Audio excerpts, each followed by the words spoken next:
Hi friends, welcome back to Nizam వంటలండి. Morning చేసుకునే healthy breakfast రెసిపీని ఈరోజు నేను మీకు షేర్ చేయబోతున్నాను. చాలా హెల్దీ రెసిపీ, రుచి మాత్రం చాలా బాగుంటుందండి. ఈ రెసిపీని మార్నింగే కాదు, ఈవినింగ్ స్నాక్స్ కూడా ప్రిపేర్ చేసి మనం పిల్లలకి ఈజీగా ఇచ్చేయచ్చు. మరి ఈ హెల్దీ రెసిపీ ఏంటో చూసేద్దామా? ముందుగా వచ్చేసి పెసరపప్పు ఉంది కదా, ఈ పెసరపప్పుని ఒక 1 అవర్ ముందే మనం నానపెట్టేసుకోవాలి.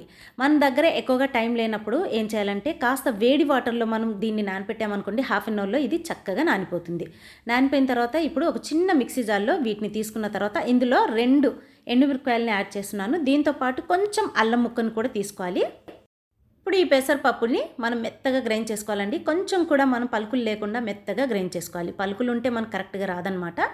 సో ఇందులో వాటర్ని కలిపేటప్పుడు కొంచెం మనం చూసి యాడ్ చేసుకోవాలి. మరీ ఎక్కువగా వాటర్ కలిపేసామనుకోండి, పల్చగా అయిపోతే కరెక్ట్గా ఇది రాదు. మనం ఏదైతే రెసిపీ ప్రిపేర్ చేయాలనుకుంటామో అదైతే మనకి కరెక్ట్గా రాదనమాట.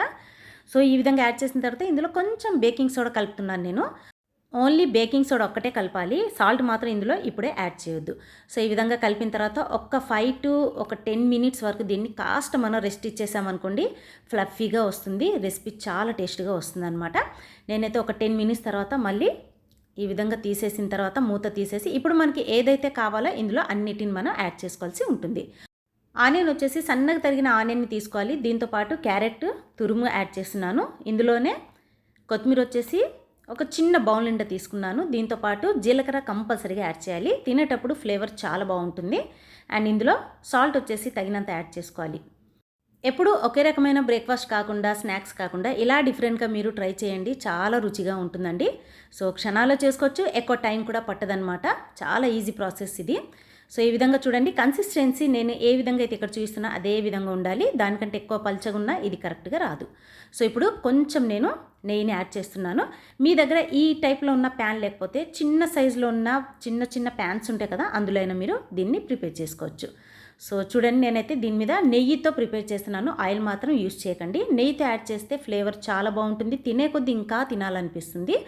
దీన్ని మాత్రం కంప్లీట్గా లో ఫ్లేమ్ మీద పెట్టి నేను ప్రిపేర్ చేస్తున్నాను. మీరు హై ఫ్లేమ్ మీద పెట్టేశారనుకోండి, తొందరగా మాడిపోతుంది. లో ఫ్లేమ్ మీద తొందరగా ఈజీగా ప్రిపేర్ అయిపోతుంది. సో ఒకవైపు కంప్లీట్గా ఇది ఫ్రై అయిపోయిన తర్వాత ఇంకో వైపు కూడా లో ఫ్లేమ్ మీద పెట్టే దీన్ని ప్రిపేర్ చేయాలి. ఇంకో వైపు కూడా నేను నెయ్యిని యాడ్ చేస్తున్నాను. సో మనం 2 వైపులా ఎంత నెయ్యిని యాడ్ చేసుకుంటే అంత రుచిగా ఉంటుంది. తినే కొద్దీ ఇంకా కమ్మగా చాలా రుచిగా వస్తుంది. సో ఈ విధంగా నేను యాడ్ చేసుకుంటూ 2 వైపులా కూడా లో ఫ్లేమ్ మీద పెట్టి గోల్డ్ కలర్ వచ్చేంత వరకు మనం దీన్ని కొంచెం ఫ్రై చేసేసుకోవాలి. చూసారు కదా, లేకపోతే లోపల పచ్చిగా ఉంటుంది. ఈ విధంగా ఫ్రై చేసుకున్న తర్వాత ఇందులో వచ్చేసి చట్నీ వచ్చేసి దోశ, ఇడ్లీలో యూస్ చేస్తాం కదా, ఆ చట్నీతో మీరు సర్వ్ చేసుకోవచ్చు. చాలా రుచిగా ఉంటుందండి. అండ్ పిల్లలకు మాత్రం అప్పటికప్పుడు ఈజీగా ఈ స్నాక్స్ని చేసి మనం ఇచ్చేయచ్చు. ఇప్పుడు ఏంటంటే స్కూల్స్ ఓపెన్ అవుతున్నాయి కదా, సో అలాంటప్పుడు ఇలాంటి ఈజీ రెసిపీని మనం పిల్లలు చేసిస్తే చాలా ఇష్టంగా లాగిచ్చేస్తారు. సో మరి ఈ రెసిపీ మీరు ట్రై చేయండి. ఎలా ఉందో ప్లీజ్ నాకు కామెంట్ చేయడం మాత్రం మర్చిపోకండి ఫ్రెండ్స్. ఈ వీడియో నచ్చినట్లయితే లైక్ చేసి సబ్స్క్రైబ్ చేయండి.